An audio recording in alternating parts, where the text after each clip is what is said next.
Bien, Florencia, no sé si estarás ahí, siendo que estás con tu bebé,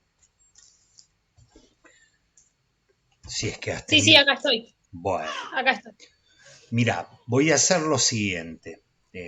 Voy a dar la clase y la voy a grabar. Ah, ¿Sí? ok. Yo tengo 15 personas anotadas, pero en el momento que más gente hubo dos. Así que algo debe Ah, estar sucediendo.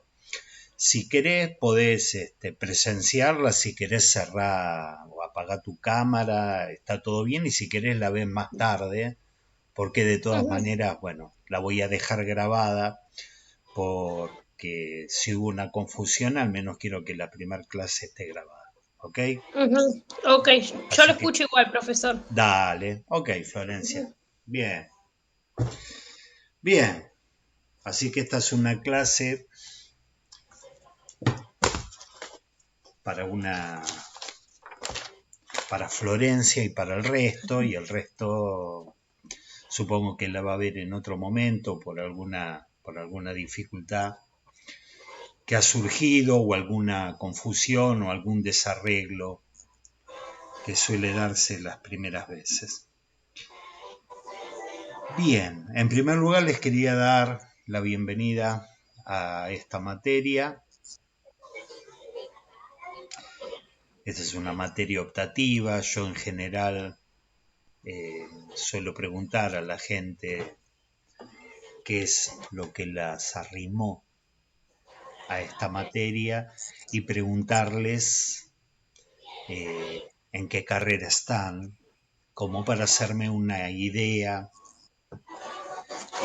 del interlocutor que tengo, ¿sí? Así he encontrado a través de los años gente con una fuerte formación sociológica, antropológica, sobre historia, sobre filosofía, sobre ciencias de la educación, y me pareció que se generaba un ámbito propicio a la interlocución eh, que me parece enriquecedora, sobre todo para mí. Eh, Puntualmente, te tengo que preguntar a vos, Florencia, ¿en qué carrera estás? ¿Qué estás haciendo vos? Yo estoy haciendo la licenciatura en psicopedagogía Bien, psicopedagogía. y me daba curiosidad, me anoté porque me daba curiosidad la relación que establecían entre psicoanálisis, antropología y sociología. Mm. Eh, es más bien por una cuestión de curiosidad, Oh, me anoté. ok, ok. Bien, entonces, en términos de seguir presentándoles la materia, les quería contar que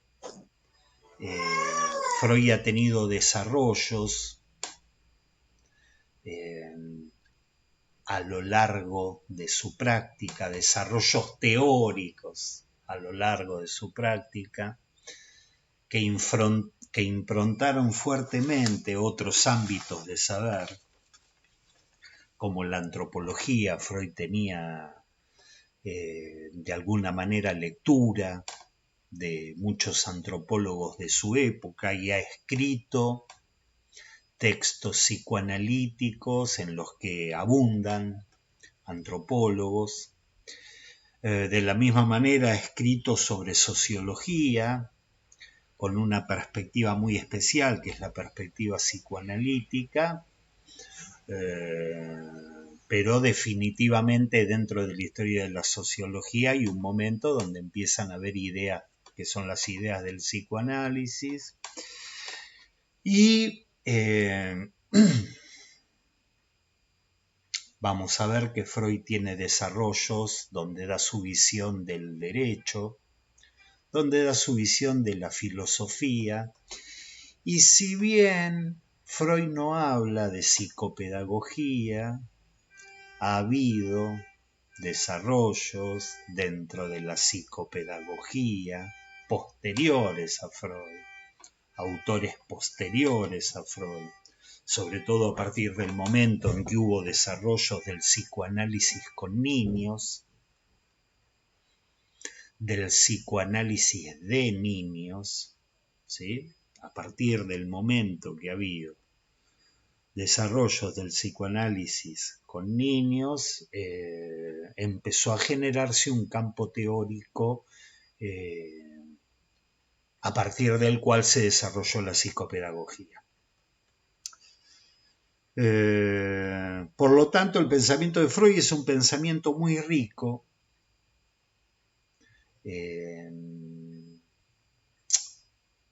porque si bien él se dedicó a algo, que fue la creación del psicoanálisis, que le tomó ni más ni menos que la vida, desarrollar la teoría psicoanalítica, su pensamiento ha pasado por todos los desarrollos de saber de su época. Es llamativo porque Freud era un médico, era una persona que no se proponía llegar a ser Freud. Freud es uno de esos autores que ha dejado una marca en la historia del pensamiento. Hoy en día se puede llegar a criticar el psicoanálisis o dentro de ciertos ámbitos se critica el psicoanálisis, pero las ideas psicoanalíticas han entrado por una especie de goteo, que en algunos casos fueron un chorro, ha entrado por una especie de goteo en muchos campos del saber. El discurso freudiano,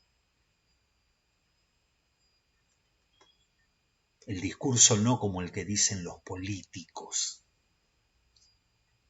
sino el ámbito de saber desarrollado por Freud, es un discurso o un ámbito de saber fundacional, en el sentido de que muchas corrientes teóricas y muchos ámbitos de saber han tenido que incluir el hecho psicológico de que tal vez hay una dimensión inconsciente en los actos de los hombres.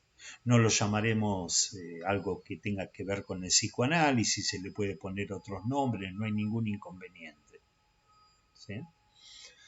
Pero cada vez que hablamos de affecto societatis, de por qué un hombre se acerca a otro hombre, hombre en términos genéricos, ¿sí?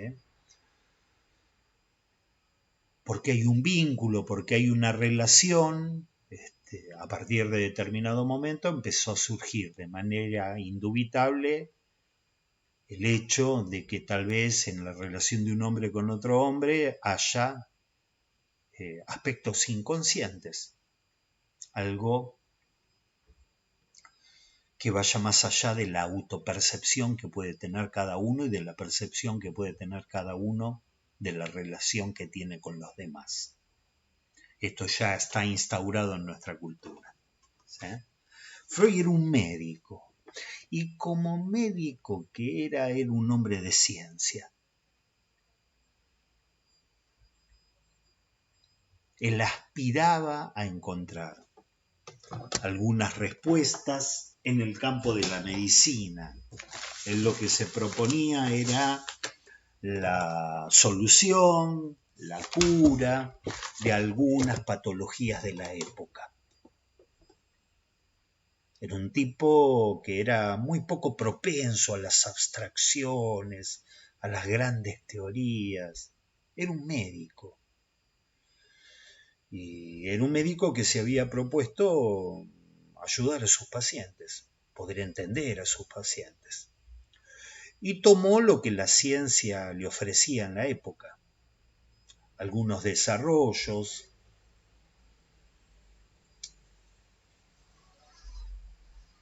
específicamente médicos, concretamente médicos, psiquiátricos, neurológicos de su época, Él estudió y se formó, entre otros lugares, en la Salpêtrière, que es un lugar en Francia, una clínica francesa que hizo historia con un chabón que se llamaba Charcot y que se dedicaban al estudio de los trastornos histéricos. Era una época muy especial, porque estos trastornos histéricos nadie sabía cómo tratarlos. Venía una mujer por caso, porque eran muchas las mujeres que se trataban en la Salpêtrière con Charcot, venía una mujer y decía que tenía una parálisis del brazo derecho. Y los desarrollos de la medicina, estamos hablando del siglo XIX, final del siglo XVIII, comienzo del siglo XIX, los desarrollos de la medicina eran muy amplios. Y entonces le hacían todos estudios anatomopatológicos a esta pobre mujer que decía que no podía mover el brazo derecho porque tenía el brazo derecho paralizado, y resulta que médicamente no había manera de explicar que ese brazo estuviese paralizado, que hubiese una parálisis de un brazo o una anestesia de un brazo. Ustedes se imaginan, hay que leer esos protocolos de práctica. Ustedes se imaginan una persona que está frente a una junta médica y entonces prueban pincharle con agujas algunas partes del brazo donde saben que están los nervios y que es terriblemente doloroso. No estamos hablando del codo, de la pielcita del codo, estamos hablando de lugares que son dolorosos, y resulta que estos pacientes tenían una anestesia en esa parte del brazo. ¿Cómo lo explicas eso? Y entonces resulta que los médicos de la época, insisto, que tenían conocimientos anatomopatológicos muy desarrollados, tenían que hacer teorías de qué era lo que estaba pasando en este tipo de pacientes. ¿Sí? Una migraña, gente que se presentaba con dolor de cabeza. Bueno, pues bien, vamos a trabajar a ver sobre las causas de este dolor de cabeza. Trabajaban todas las causas sobre el dolor de cabeza y no había manera de encontrar la cura para el dolor de cabeza. Entonces decían, ¿qué es lo que pasa acá? Hay algo que no está en la anatomía, hay algo que en la fisiología no me responde, no me da respuestas con este tipo de pacientes. Embarazos histéricos, mujeres que se presentaban, y hombres también, pero traigo a las mujeres, hombres lo mismo, que empezaban a tener un abdomen muy voluminoso y cada vez más voluminoso y cada vez más voluminoso. Y entonces en los hombres no, pero en las mujeres empezaban a sospechar que tal vez estuviese embarazada, y no estaba embarazada. Tenía lo que se llamaba un embarazo histérico. Y hay todos desarrollos de la época, muchos muy interesantes, el de Charcot, eminentemente médico, el de Bergheim, que había estudiado la sugestión más por el lado psicológico, trataban de captar la causa, la causalidad, la etiología como ciencia de la causa. ¿Cuál es la causa de esta enfermedad? ¿Cómo puede ser que una mujer tenga un embarazo histérico? Pero cuando digo un embarazo histérico, no estoy hablando solamente de que se le hinchaba el abdomen, tenía sensaciones, tenía movimientos, sentía movimientos, y luego se armaba, imagínense ustedes, tengo que suponer que ahí hay alguien. Imagínense ustedes un momento donde se escenificaba, donde llegado cierto momento, en la semana 36, a los 9 meses, esta paciente empezaba a tener dolores terribles, y hacía una enorme y dolorosa deposición excremencial, es decir, acá en Boedo lo decimos cagar, se cagaba encima, con una deposición enormemente dolorosa, y que algunos médicos decían, che, esto parece una puesta en escena de un parto. Es como si alguien hubiese tenido algún tipo de enfermedad mental por la cual o en la cual estuvo embarazada durante 9 meses y después de 9 meses tiene un parto, pero es un parto que en realidad fue una deposición excrementicia, ¿sí? No trajo un hijo al mundo. Entonces decía, ¿con qué nos estamos enfrentando?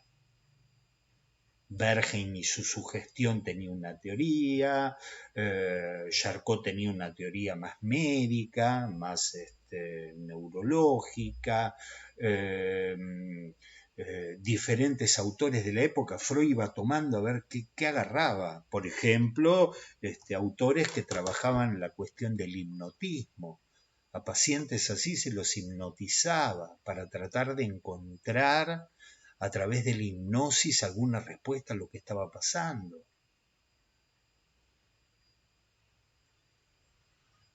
La concepción sobre estos pacientes también estaba fuertemente improntada por cuestiones que hoy en día a nosotros ni se nos ocurren.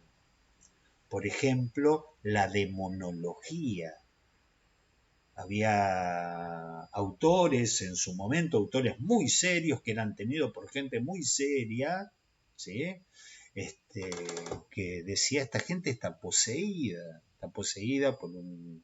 por un íncubo, por un súcubo, que son demonios que existen en varias religiones. Decían, son gente que está poseída, ¿sí?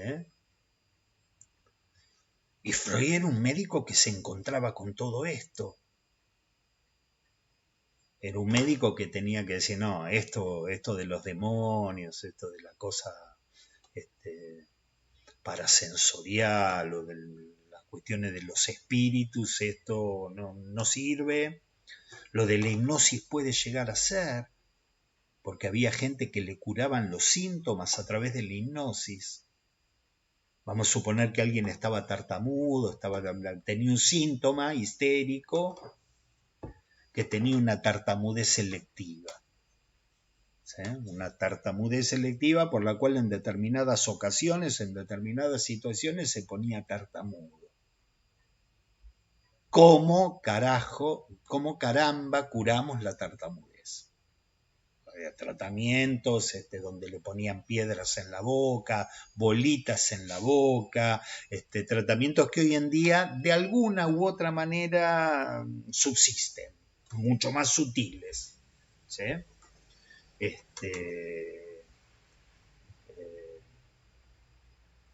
Bien, una de las maneras de acceder a la cura o de armar un dispositivo de cura con estos pacientes era hipnotizarlos. Entonces los hipnotizaban y le decían bajo hipnosis, le daban órdenes. Le decían, usted cuando se despierte no va a tartamudear más y se va a olvidar de esta orden que yo le di de tartamudear. ¿Sí? Aunque a ustedes les parezca, porque hoy en día en muy pocos lugares del mundo se hace hipnotismo, hoy en día en muy pocos lugares, no crean que en ningún lugar, ¿sí? Pero lo asombroso para esta gente es que cuando esta persona se despertaba no tartamudeaba. Y decían, ¿cómo le curé le curé el síntoma hipnotizándolo? Entonces había enormes desarrollos, algunos más científicos, otros menos. Si ustedes googlean mesmerismo, Había cosas en el siglo XIX, desarrollos de saber en el siglo XIX que hoy en día uno dice, no, yo me baso mi práctica en la medicina basada en la evidencia. No me hablen de memerismo y menos de psicoanálisis. El psicoanálisis es una superchería más, un chamullo flaco. ¿Sí? Pero Freud se encontraba con estos pacientes. De hecho, Freud al principio tuvo abordajes muy particulares con estos pacientes donde le fue como el culo. Por ejemplo, agarró y dijo, se puso a estudiar y encontró una medicación venida de América que trabajaba en un laboratorio que se llamaba Merck, que era la cocaína, y Freud encontró que la cocaína era algo muy útil y muy bueno. Uno estaba medio para atrás, uno estaba medio con la batería baja y se tomaba un pase prescrito por el médico y estaba expansivo y repilas y laburaba, y si tenía que estar 3 días sin dormir, podía estar 3 días sin dormir, y algunos síntomas, los voy a decir así, histerioepilépticos,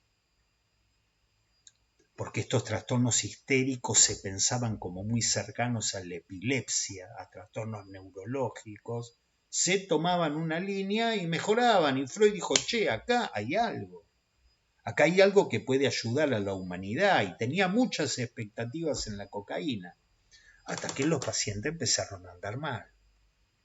Y dijo, che, esto que parecía que anda muy mal. Porque ahora volvieron los síntomas y encima son adictos. Y alguna gente allegada a él se murió de sobredosis, y Freud dijo, esto no sirve. Pero les quiero transmitir este espíritu investigador que tenía él. Freud también probó hacia finales del siglo XVIII el hipnotismo, porque decía, a ver si con esto puedo curar los síntomas de mis pacientes. ¿Será que a través del hipnotismo puedo curar los síntomas de mis pacientes? Qué sé yo, tal paciente que tengo no puede comer. ¿Por qué no puede comer? Porque le da asco la comida. ¿Desde cuándo le da asco? No sé, siempre le dio asco.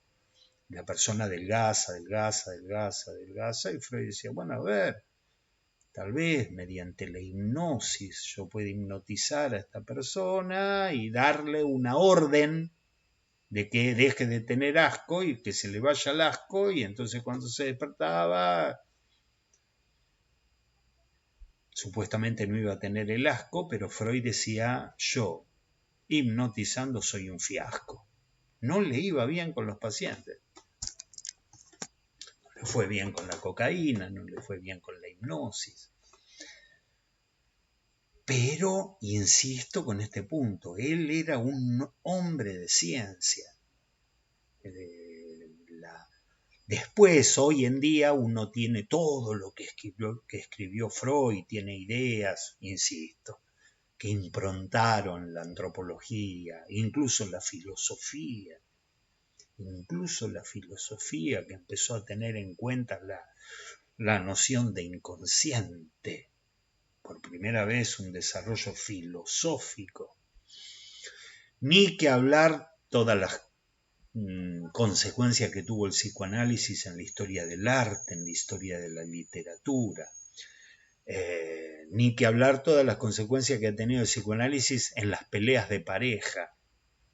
No, vos me dijiste esto, no, lo que pasa es que vos estás enojado conmigo, sí, bueno, pero no te das cuenta porque inconscientemente, no sé qué, o sea, desde la vida cotidiana hasta los desarrollos más fuertes o más elevados de la cultura en nuestro área cultural, el occidente, el psicoanálisis tiene un papel importante, pero esto no nació porque Freud fuese un filósofo, un antropólogo, etcétera, etcétera. Freud era un médico que quería ayudar a sus pacientes y fue tomando cosas. Y fue tomando cosas siempre dentro del marco de la ciencia, pero agarrando cosas que la ciencia le daba bola hasta ahí.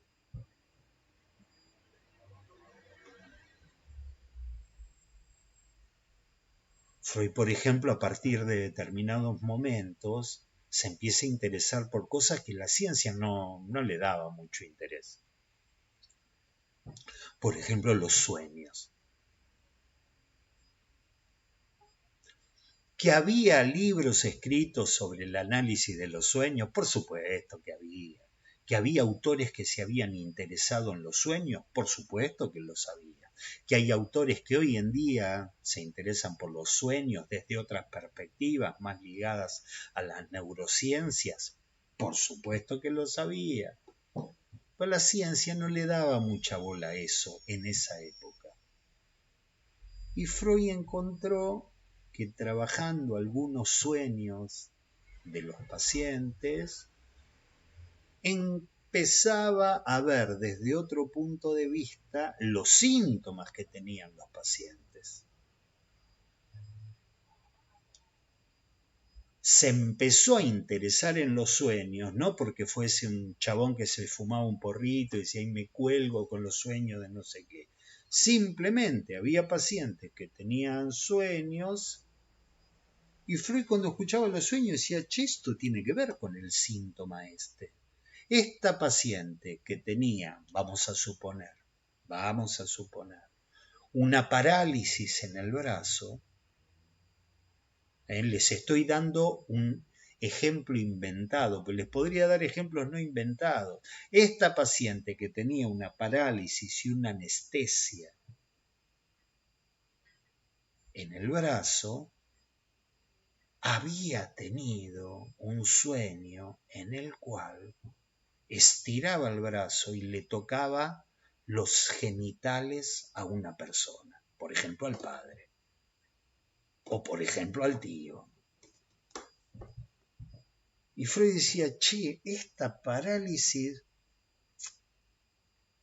que es inexplicable desde el punto de vista neurofisiológico, resulta que el brazo se le empezó a paralizar y en el momento en que sufrió la parálisis del brazo, yo ubico un sueño en el cual tiene una idea de tocar los genitales de otra persona. Che, ¿no tendrá algo que ver? Y se empezó a interesar en los sueños, pero no porque estaba colgado, dijo, ay, voy a hacer un análisis de los sueños. No, se empezó a interesar en eso porque creyó que tenía relación con los síntomas de los pacientes. Lo mismo, ciertos síntomas. A ver, perdone, pero voy a darle entrada a alguien. Bienvenido, Lucas.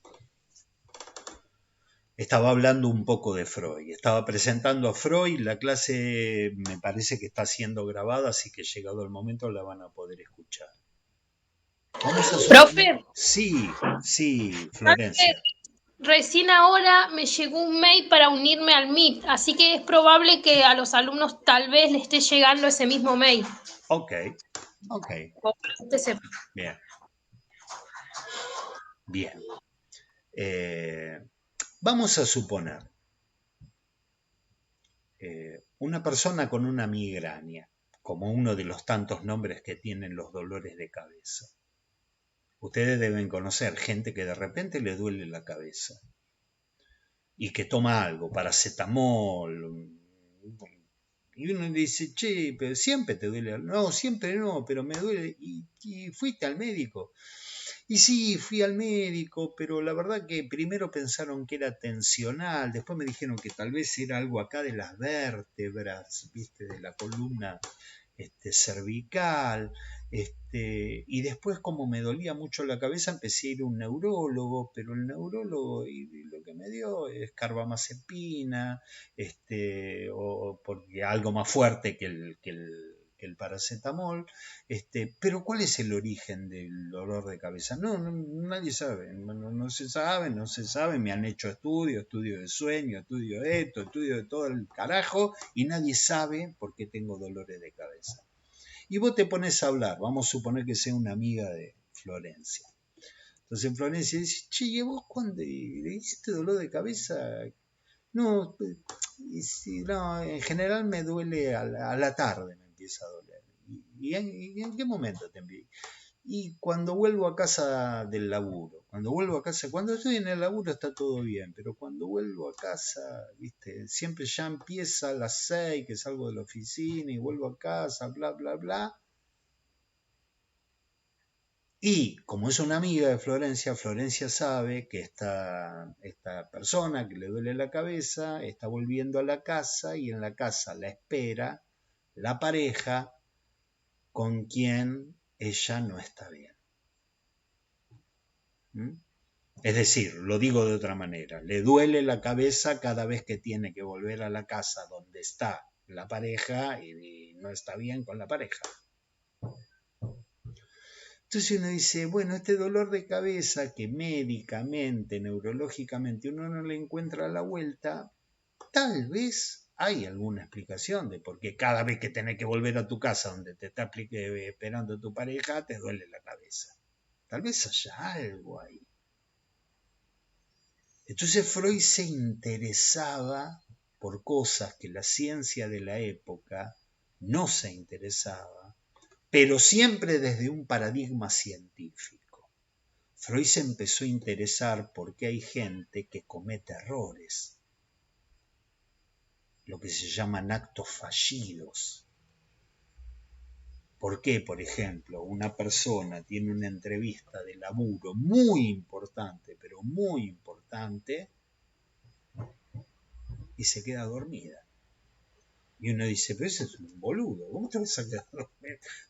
En el momento en que estaba Apple, ibas a entrar como programador en el momento máximo del desarrollo de tu carrera de programador, ya estaban en Vancouver esperándote y te quedás dormido en el día ese, que era la única. Y uno dice, bueno, o es alguien que tiene una especie de tara mental, no puedo ser tan nabo, o ahí hay algún tipo de ideas de otra dimensión, como, che, en algún punto, si te quedaste dormido, porque en algún punto tal vez no querías ir, tal vez pensabas que iba a ser un laburo demasiado importante para vos y que no ibas a estar a la altura, no sé, pero tal vez hay algo ahí, hay algo en ese acto fallido de quedarte dormido cuando no tenías que quedarte dormido.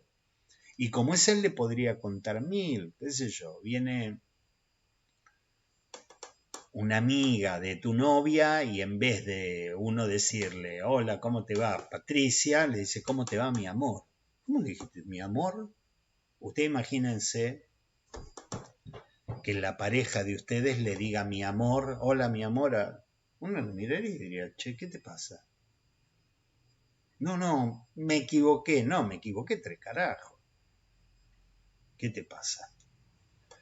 Una vez que uno ve los actos fallidos así, ya no los ve de otra manera. ¿Cuántas infidelidades se han encontrado porque dejé el teléfono a mano de no sé quién? Dejé la computadora y vino tal y vio las cosas de Tinder, de los diálogos de no sé qué, de y dice, basura, me estuviste mintiendo, y uno, qué boludo, dejé la computadora abierta, y un psicoanalista te dice, no, boludo no. ¿Qué le querías mostrar? ¿Qué le querías hacer saber? Y la única manera que encontraste fue esta. ¿Vieron la gente que miente y después se olvida que miente y se pisa cuando miente? O uno dice, es medio tarado, es medio tarada. O uno dice, che, tarado no, acá está funcionando otra lógica. Pues bien, Freud se interesaba en esa lógica. Decía, los sueños me dan un principio de respuesta, un principio de respuesta. Los actos fallidos, cuando uno quiere hacer una cosa y hace otra, me dan una orientación. Los furcios, lo que se llama lapsus linguae. Yo recién les dije uno, decirle mi amor en vez de Patricia. Cuando uno dice, quise decir una cosa y dije otra y dije, trágame tierra, ¿cómo pude decir esto? Si yo lo que quería decir era lo contrario. Y Freud dice, no, bueno, no es un equívoco. Hay otra lógica ahí, o en todo caso hay una lógica en ese equívoco. Y Freud decía, esto tiene que ver con algo de lo cual la gente no es consciente. Y Freud dice, en los actos fallidos encuentro eso, en los furcios o lapsus linguae encuentro eso, en los sueños encuentro eso. ¿No será que en los síntomas también hay algo de eso? ¿Que en ese dolor de cabeza hay algo?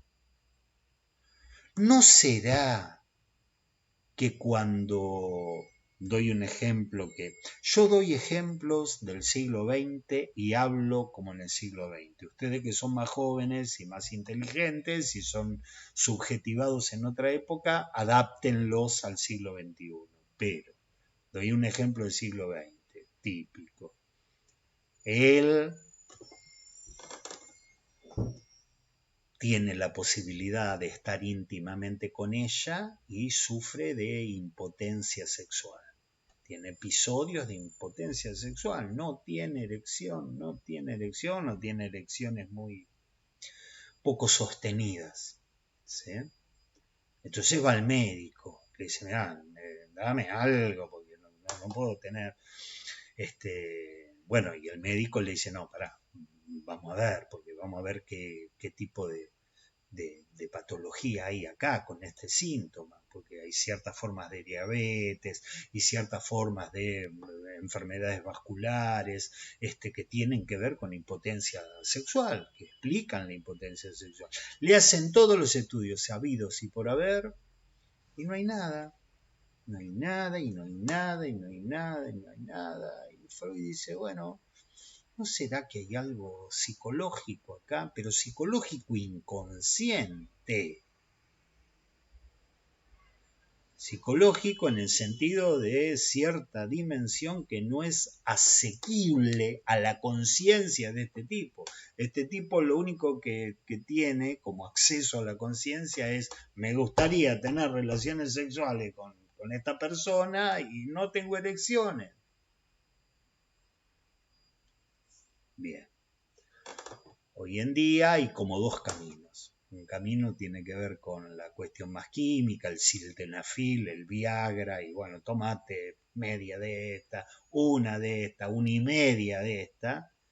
Y un camino que es un camino más, que tiene que ver con el psicoanálisis y que tiene que ver con el análisis de lo que te está pasando ahí. Porque hay tipos que te dicen, mira, con mujeres que a mí no me importan, yo ando bárbaro. Pero cuando una mina me importa, eso no me funciona. Entonces uno dice, bueno, esto no es neurofisiológico. Acá hay otra cosa. Entonces Freud se interesó por los síntomas de otra manera. Dijo, che, acá debe haber pensamientos, acá debe haber deseos, acá debe haber miedos. Acá debe haber fantasías, algo tiene que haber. Atrás de los síntomas, atrás de los furcios, atrás de los sueños, atrás de los actos fallidos. Tiene que haber. Pero insisto, siempre desde un punto de vista científico. Y tomó lo que la ciencia le daba en ese momento, que era un paradigma, que es el paradigma de la termodinámica, el paradigma de la termodinámica, paradigma que hoy ha sido sustituido por otro paradigma, pero en su momento, por ejemplo, todos los estudios de fluidos, todos los estudios de gases, toda la física, tenían ciertos paradigmas que eran los de la termodinámica. Por ejemplo, un pequeño río. En un pequeño río fluye el agua. ¿Sí? Si yo hago una represa, el agua no fluye más, se estanca, hace un lago. Y entonces los tipos decían, los científicos, los físicos, agarraban y decían, bueno, el agua son tantos metros cúbicos de agua, ejerce una presión sobre la represa. Una presión que se llama energía potencial. Es una presión, el agua empuja y quiere tirar la represa. Entonces hay que fabricar una represa muy grande. ¿Cuán grande?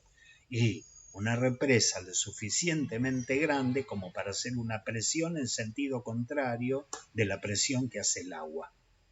Por eso cuando uno ve las represas, uno viaja a Mendoza y ve el Niwil, el Valle Grande, ve esas represas enormes y son tan enormes porque tienen que aguantar, te dicen los chabones de ahí, los guías turísticos, esta represa tiene que aguantar determinada cantidad de toneladas por cada metro cuadrado. ¿Por qué? Porque ahí se calcula, vamos a suponer, 50 millones de metros cúbicos de agua acá. Entonces, para aguantar la presión, tuvimos que construir una represa de la presión contraria.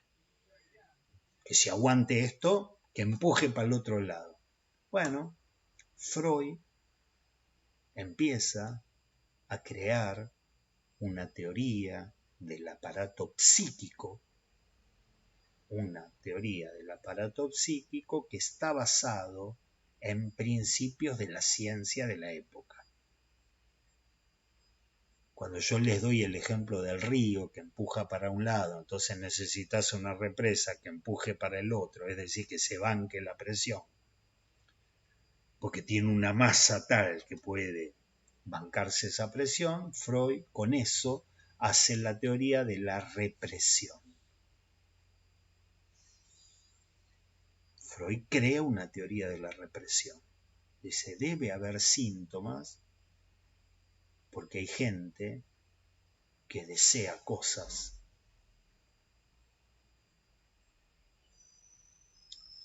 pero en el camino de ese deseo se interpone una fuerza en sentido contrario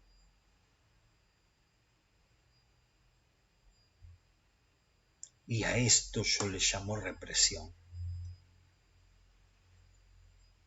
Vamos a suponer la amiga de Florencia, hace rato que viene mirándose con un compañero de oficina y cada vez que se juntan pinta clima y está todo bien y está todo, no sé, estoy inventando, no estoy hablando de esto, no estoy hablando mal de tus amigas, pero digo, o mal o bien, no importa. Pinta clima y onda cada vez que viene la fiesta fin de año de la oficina. La amiga, vamos a poner un nombre, Carla se pone divina, qué sé yo, viste, la pareja la mira y dice, che, ¿dónde van? No, pero es en la oficina, bla, bla, bla, pero hace rato que pinta clima verdaderamente cada vez que está con Gervasio, ¿sí? Y a Carla, medio que hace rato hay algo que le está pasando ahí, pero Carla es una mina muy estricta, ella no ni aceptaría la pareja abierta, ni la infidelidad, ni nada, y hay algo que no puede resolver, algo donde uno puede ubicar un deseo, por un lado, vamos a llamar deseo de Gervasio, pero por otro lado lo reprime, no se lo permite ni pensar, vamos a inventar en Carla, no se lo permite ni pensar porque ha sido criada de tal manera que la gestación y el maternaje ocupan un lugar central en su vida. Es más, ella eligió la pareja que eligió porque en el casting que hizo era el personaje ideal como padre de la criatura que ella iba a gestar y maternar. Por eso está con la pareja que está, porque fue el actor que en el physique du rôle más cerca en el casting que hizo. Pero claro, ahora conoció a Gervasio, es un desastre, mujeriego, borrachín, mentiroso, pero a ella le recabe. Entonces no se lo permite ni pensar. Entonces Freud dice, che, tal vez haya un deseo reprimido, porque a ese deseo se le impone una fuerza en sentido contrario, y tal vez, así como si vos haces una represa, y viene el agua del río, y el agua del río sube, y sube, y sube, y sube, y sube, y sube, y en determinado momento va a pasar por encima de la represa, porque ya excedió la capacidad de la represa para contrarrestar la presión o la energía potencial que trae el agua, tal vez en el aparato psíquico haya algo parecido y un síntoma sea el retorno de lo reprimido. Es decir, hay algo reprimido, que es el deseo de Gervasio, hay algo que reprime eso, basado en los ideales de la gestación y el maternaje, y hay un síntoma que aparece como retorno de lo reprimido. No sé si soy claro con el ejemplo. Es un ejemplo un poco burdo, un poco sencillo. Es un poco burdo o un poco sencillo, pero nos puede dar una idea de qué se hace con los síntomas de la gente. Porque si Carla, la amiga de Florencia, va a un médico y el médico va a agarrar y decir, mira, tomate paracetamol, ya tomo, bueno, toma Ibupirac. Ella lo toma, después vuelve y dice, sí, pero siempre me pasa que me sigue doliendo la cabeza. Bueno, toma carbamazepina, toma algo más fuerte, qué sé yo. Es una manera curar el síntoma. Y hay un abordaje diferente que inició Freud, que es analizar el síntoma. No es lo mismo que curarlo. Es decir, este síntoma trae algo, trae una verdad que uno no quiere ver, trae una dimensión que uno no quiere ver, que uno no quiere saber nada, porque Carla entraría en un conflicto enorme si tiene que dejar a la pareja, a quien eligió como padre de sus futuras criaturas, un conflicto terrible. ¿Qué hago? ¿Dejo a este, me voy con este? ¿Qué hago? ¿Miento? A mí no me gusta mentir. Empiezo a tener una relación clandestina, no me gusta, y pareja abierta menos que menos, como el padre de mis futuros hijos va a meterse en la cama con mujeres, hombres, etcétera, etcétera, no binarias. No lo acepto. Entonces Freud empieza a tener una teoría del aparato psíquico en la cual el conflicto psíquico es central. Y lo que les quiero decir es que no lo saca de, insisto, Freud no era un colgado, no era un chabón dado a las abstracciones, lo saca de la ciencia de la época, de la energética de la época. Porque la teoría de los fluidos es una teoría energética. Por eso hablo de potencia, de energía potencial. ¿Sí? Entonces era un científico que saca cosas de la termodinámica, de la teoría de los fluidos, y van a leer, si es que vamos a leer este año, vamos a ver qué textos trabajamos este año, van a encontrar que Freud habla de cargas, contracargas, que es otra manera de hablar de lo que estábamos hablando. ¿Sí? Vamos a suponer, voy a traer un ejemplo de hoy en día, que una persona ha tenido episodios de abuso durante un momento de su vida. El otro día estaba hablando con alguien que a partir de cierta edad, a partir de los 6 años, 7 años, empezó a tener episodios que la ley calificaría inequívocamente de abusivos. Unos toqueteos de un padrastro, vividos de una manera muy gozosa, si se quiere, porque esas cosquillitas eran muy lindas, unos cosquilleos, unos toqueteos genitales que luego pasaron a mayores, ¿sí? Todo un periodo que siguió a ese periodo del abuso, donde eso quedó en el olvido. Eso quedó en el olvido. Y años después, una década después, una década y media después, vivir un episodio de un encuentro concreto, sexual, con una persona a partir de la cual, a partir de ese encuentro, un encuentro a partir del cual la persona se acuerda de todo lo que había vivido desde los 6 hasta los 10 años y que había sido borrado. Es decir, una especie de recuerdo que no existía, un recuerdo que estaba bajo la represión, un recuerdo olvidado.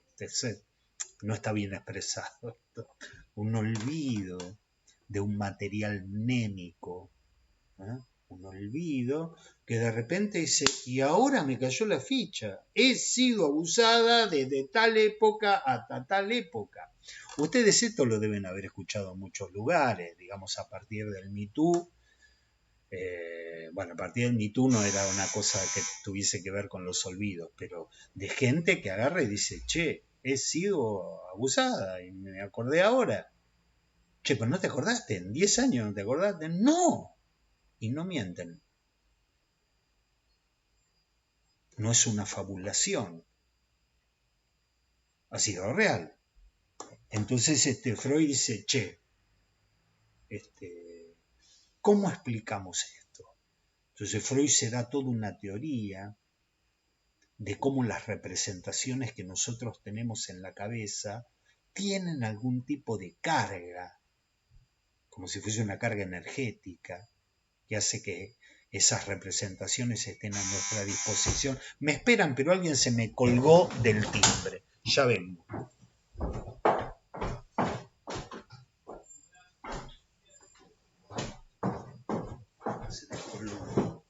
Se colgó del timbre y se descolgó. Bueno, espero que esto se esté grabando, que se siga grabando. De tal manera que él explicaba ese olvido, esa represión del recuerdo como un proceso de descarga. Es como si la idea le sacasen la pila, entonces ya no funciona más la idea. Pero puede haber un suceso posterior en tu vida que te conecte la pila de nuevo y la idea aparece otra vez en la conciencia. Insisto, y les voy a insistir en las primeras clases con esto, con el aspecto fuertemente científico del psicoanálisis, porque Freud decía, yo me baso en estas cosas de la ciencia. Por supuesto que fue muy cuestionado el psicoanálisis porque traía ideas terribles. El psicoanálisis traía ideas que aún hoy son ideas bastante feas de aceptar, horribles de aceptar. Bien, entonces, el interés de Freud era el interés de un médico y científico, un tipo que se abocaba a la curación de sus pacientes. Y era un investigador de lo anímico. un investigador de lo anímico como hoy en día no hay. ¿En qué sentido? En que él agarraba cosas y decía, esto tiene que tener algún tipo de explicación. La telepatía. Existe la telepatía.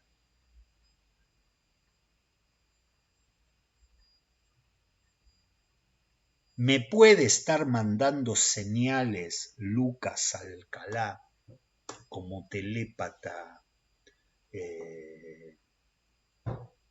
emisor y yo captando las señales que me manda él como telépata receptor? ¿Nunca les pasó nunca les pasó tener un déjà vu? Estar viviendo una situación y decir, che, yo estuve acá. Pues es imposible que haya estado acá, pero no, yo este momento ya lo viví alguna vez. Bueno, Freud decía, eso tiene que tener una explicación.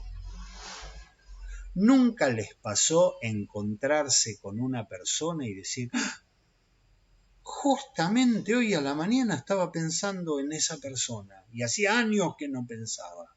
Fue como una anticipación. Es como si yo hubiese, loco, es una cosa, hacía años que no pensaba en tal persona y me llamó por teléfono a tal persona. Freud decía, eso tiene que tener una explicación. Pues si está, tiene que tener una explicación. O hay telépatas, o hay gente que capta la realidad previo a que suceda y que, yo ya sabía que me iba a encontrar con tal porque pensé en qué sé yo, o eso tiene una explicación. Y Freud era un investigador de lo anímico, y encontró algunas cosas que dio en llamar lo inconsciente. Freud había empezado con las técnicas de hipnosis, ¿no? Bueno, antes que llegues vos, Lucas, yo estaba comentando que sí, efectivamente, que él arrancó con estudios sobre la cocaína. Era un tipo inquieto, ¿sí? Y arrancó sobre estudios con la cocaína y que de a poco se fue metiendo en el campo abierto, especialmente por Bergheim, que lo metió en la égida de lo que era la sugestión y por lo tanto la hipnosis, que era algo que se hacía, que hoy se hace en día, sobre todo en Canadá. Aunque les parezca mentira, hay clínicos que usan la hipnosis hoy en día para la curación de los síntomas. Pero yo estuve comentando que Freud decía, yo hipnotizando soy de madera, los pacientes no se me curan, me cuesta un montón que entren en estado hipnótico, no puedo. Razón por la cual a los tropezones, a las caídas, digamos, levantándose, cayéndose de nuevo, con errores, con aciertos, de a poco fue diciendo, no los hipnotizo más. A ver, hábleme de lo que a usted le pasa. Cuénteme lo que a usted le pasa. Hábleme de ese síntoma que tiene, así que no puede tragar. No puedo tragar, no puedo mirar. Tengo acá en la garganta como una especie de... Psiquiátricamente se llama globo histérico. Tengo una especie de cosa, no me entra no puedo tragar. No puedo tragar. No puedo tragar líquido, es un quilombo. Estoy enferma, no puedo tragar líquido. Me vieron 50 médicos, nadie da pie con bola y Freud empieza, bueno, a ver, contame, ¿cuándo arrancaste que no podés tragar? No, tal, sí, pero ¿cuáles fueron las ocasiones? ¿Pero qué cosa no podés tragar? ¿Pero en qué sentido no podés tragar? Porque algo tenés que tragar, porque agua tenés que tomar, no, bueno, alguna cosa sí, otra no, bla, bla, bla. Palabra va, palabra viene, sesión va, sesión viene, hablándole. Y a Freud se le abrió todo un campo que él no hubiese sospechado. Él decía, yo me empecé a sorprender. Imagínate, Lucas, que el no poder tragar sea un síntoma que le empezás a encontrar una connotación sexual.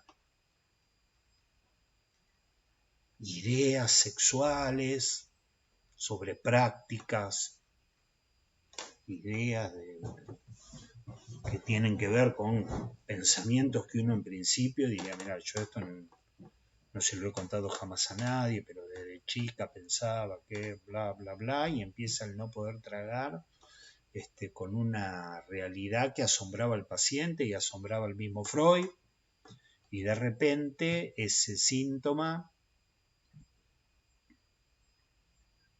empezaba a aflojar. Y uno decía, che, ¿cómo empezó a aflojar esto? O no le das tan rápido la connotación sexual, porque si no empezamos con la felatio y etcétera, etcétera. Vamos a dar, no podés tragar y hay situaciones en tu vida que realmente las tenés atravesadas, no las podés tragar. ¿Viste? Como me dice, ese sapo yo no me lo trago. Y Freud dice, che, acá hay una cosa, acá hay algo. Razón por la cual lo primero que hace es largar esa práctica de la hipnosis, porque hay diferentes tipos de práctica de la hipnosis. Había una que lo hipnotizaban para darle la orden contraria al síntoma. La próxima vez que usted se encuentre con esta persona, con ella, la próxima vez que usted se encuentre con ella, usted va a tener una erección peneana. Va a tener una erección y no va a tener ningún problema. Entonces agarraba y se va a despertar cuando haga así y se va a olvidar de la orden. Ese era un tipo de hipnotismo que había, pero había otros hipnotismos diferentes. Hipnotismos diferentes en los cuales se quería acceder a una parte del psiquismo que no era consciente.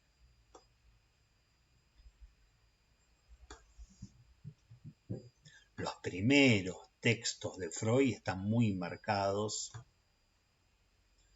por esta dimensión. Quiero hipnotizar a alguien no para darle órdenes, porque soy de madera, no me sirve lo que sale ahí, pero quiero hipnotizarlo porque creo que bajo el estado hipnótico la gente rememora más cosas, se acuerda de más cosas. ¿Sí? Esto lo sacó de un médico de la época que se llamaba Breuer y escribió un texto epocal que marcó una época que se llama Psicoterapia de la Histeria, con Breuer. ¿Sí? Entonces ya empezó a usar el hipnotismo, pero a otros fines, no para prohibir el síntoma, sino para tratar de encontrar, porque decía, tiene que haber ideas inconscientes, y ya se le metió en la cabeza que hay algo que se llama el inconsciente. Y empezó a encontrar cosas en el inconsciente. Empezó a encontrar cosas que yo estoy haciendo una presentación y entonces estoy hablando mal y rápido, mal pero rápido. Encontró fantasías, encontró que nuestra vida anímica, haciendo un primer abordaje, encontró que nuestra vida anímica está habitada por fantasías. Encontró detrás de los síntomas la existencia de fantasías. ¿Sí?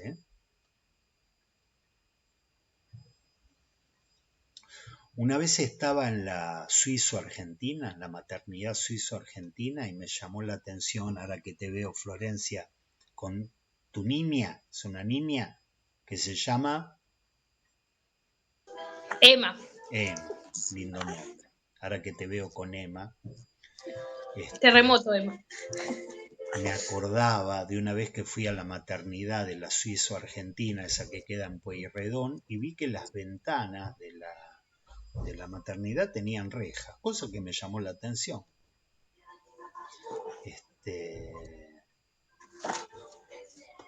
Entonces le pregunto a una...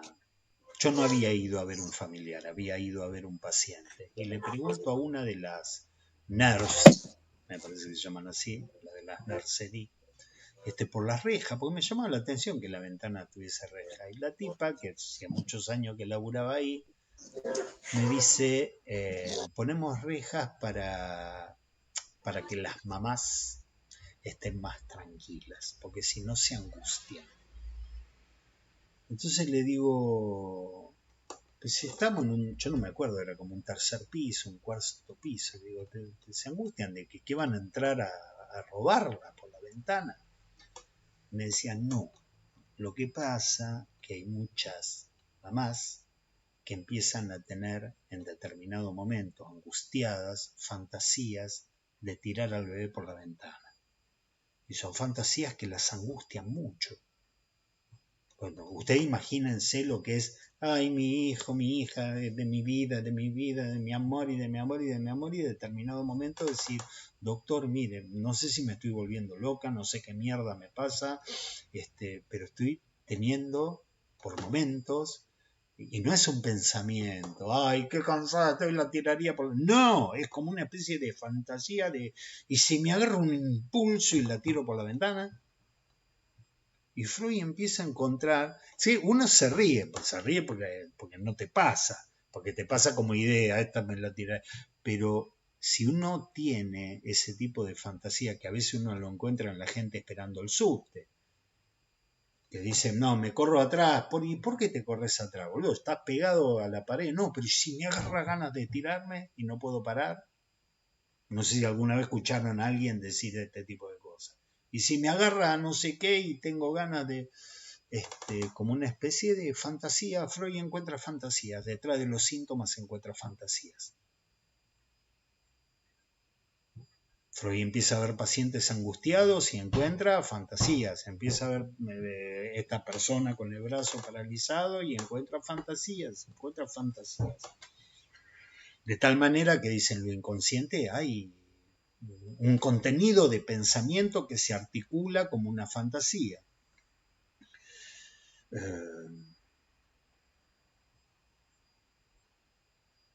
Y se empieza a dar cuenta, es como una especie de panorama que les voy pintando, se empieza a dar cuenta que en cierta forma estas son fantasías inconscientes, pero aparecen de muchas maneras en nuestra vida. ¿Sí? Aparecen de muchas maneras en nuestra vida.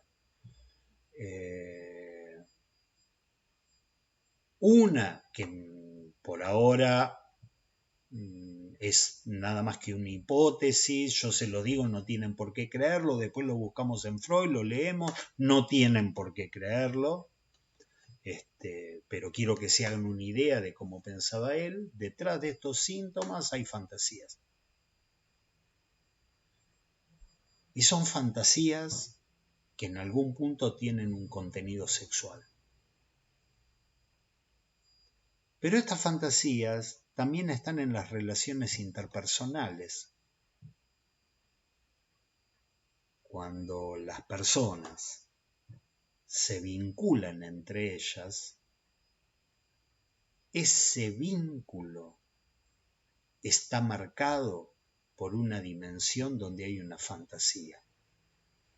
Lo voy a dar en un ejemplo medio tonto. ¿Nunca escucharon una persona que dice, no, porque a mí no me han dado el suficiente amor? Yo me puse en pareja con tal y tal a mí no, siempre me han querido menos de lo que yo quise, siempre me han dado menos de lo que yo di, siempre el otro a mí no me da lo que me tiene que dar, el otro no me da lo que me tiene que dar, y Freud empieza a encontrar que detrás de esa relación interpersonal, detrás de esa relación vincular, hay una fantasía cuyo modelo es la lactancia. Mira, hoy está todo cerca tuyo, Florencia. Cuyo modelo es la lactancia. ¿Sí?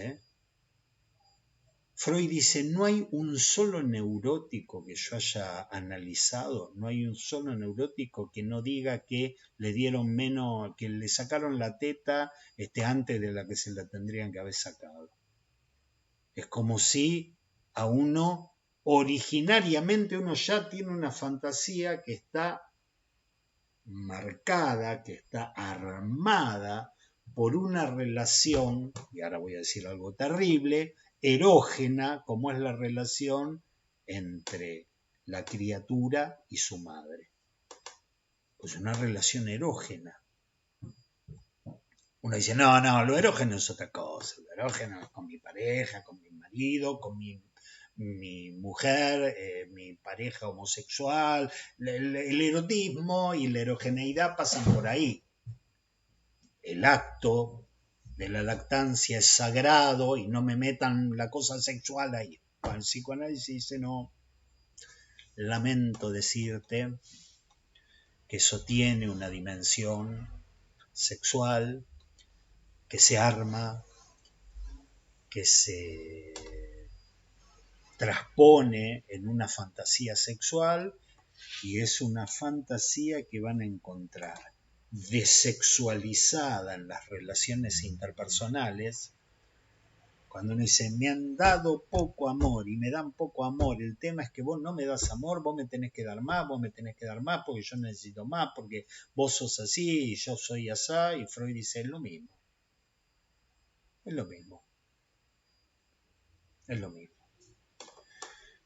Y ni que hablar, cuando ustedes han escuchado hablar, deben haber escuchado hablar que hay páginas que ven los adultos de sexo explícito, con todas categorías, diferentes categorías donde uno ubica eso, categorías, y esas categorías están marcadas por fantasías sexuales. Son fantasías.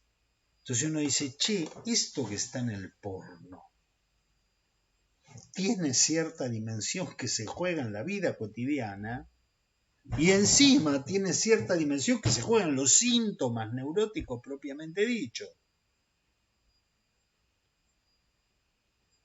Bien. El primer texto que vamos a ver es un texto que habla de estas fantasías. Yo creo que ustedes tienen la bibliografía ya subida al campus. A mí me gustaría que para la vez que viene trabajemos un texto viejo, porque es viejo, como todo lo de Freud es viejo, pero ustedes después díganme si tiene alguna actualidad. ¿Sí?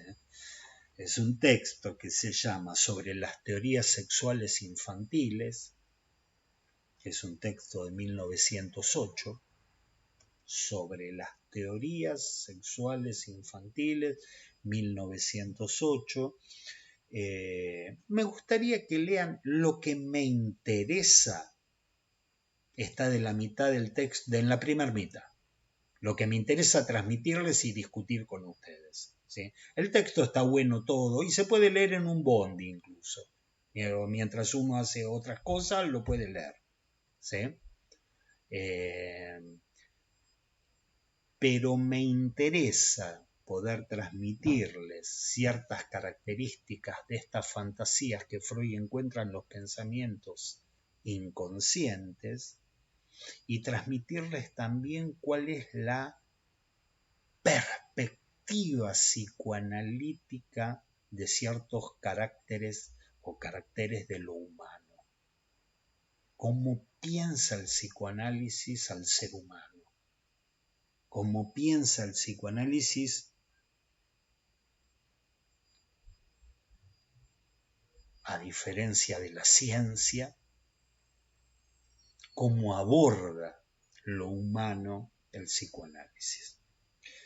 Bien, 1908, sobre las teorías sexuales infantiles. La clase que viene, yo voy a ver si la dejo grabada, porque, mira, justo está entrando alguien ahora. Entonces decía, voy a ver si para el jueves que viene dejo una clase grabada como esta grabada por el desarreglo que hubo, para empezar directamente con el texto, porque tengo que hacer un viaje que no puedo posponer. Y seguramente voy a estar en tiempo real, vamos a decir así, porque no voy a estar presencial, voy a estar en tiempo real para el otro jueves, ¿sí? Para el jueves que viene. Entonces, En principio quedamos para el jueves que viene en una grabación que voy a dejar. En principio es el proyecto que tengo, y personalmente para el otro jueves. Bien. Un par de cuestiones formales. Tienen un programa, que es el programa de esta materia.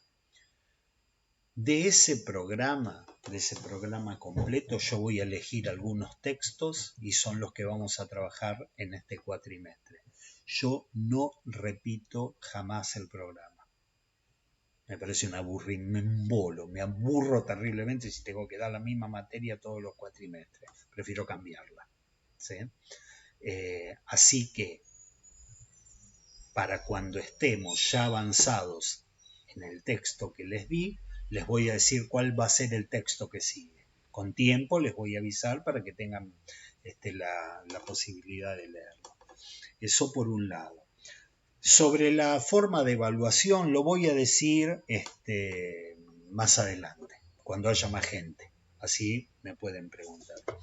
Y antes de dejarlos, quería preguntarles si ustedes tienen alguna pregunta, algún comentario, sea de lo que hemos visto, sea de lo que suponen que vamos a ver.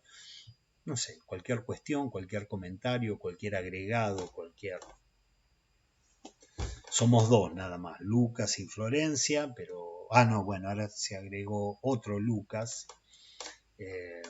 Si hay alguna pregunta, este es un momento para hacerla. Sí, yo...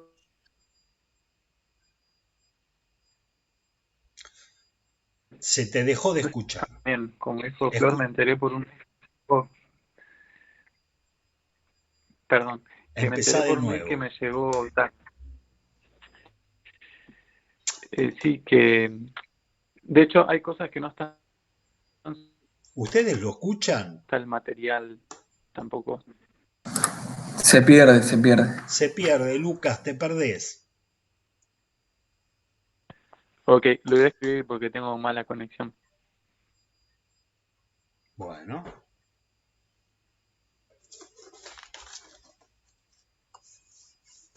Profe, ¿este texto ya está subido en el campus? Entiendo que todo está subido. Ah, porque yo entré hace poco y solamente estaban las 2 materias optativas que ya hice, pero esta no estaba. Entré hace 2 días. Okay. Entonces ahora es lo mismo que está diciendo Lucas Alcalá, que entró ahora y no hay nada en el campus. Ni bien termine con ustedes, me voy a poner con el encargado de las materias optativas y le voy a pedir que suba todo. ¿Sí? Que suba todo, así lo tienen todo a disposición. Y con tiempo les voy a ir diciendo. Cuando vean toda la bibliografía, no piensen que vamos a ver todo, porque no lo vamos a ver ni de casualidad todo. Vamos a elegir algunos textos.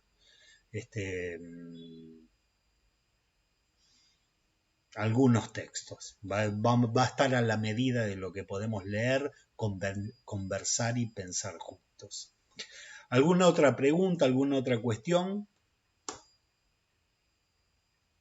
Bien. Gente, los encuentro el jueves que viene a las 10 de la mañana. Que tengan un buen fin de semana. Cuídense con los excesos y vos que puedas dormir bien, Florencia. Gracias, profe. Muchas gracias. Chau, chau. Saludos. Gracias, profe. Hasta pronto. Sí. Chao.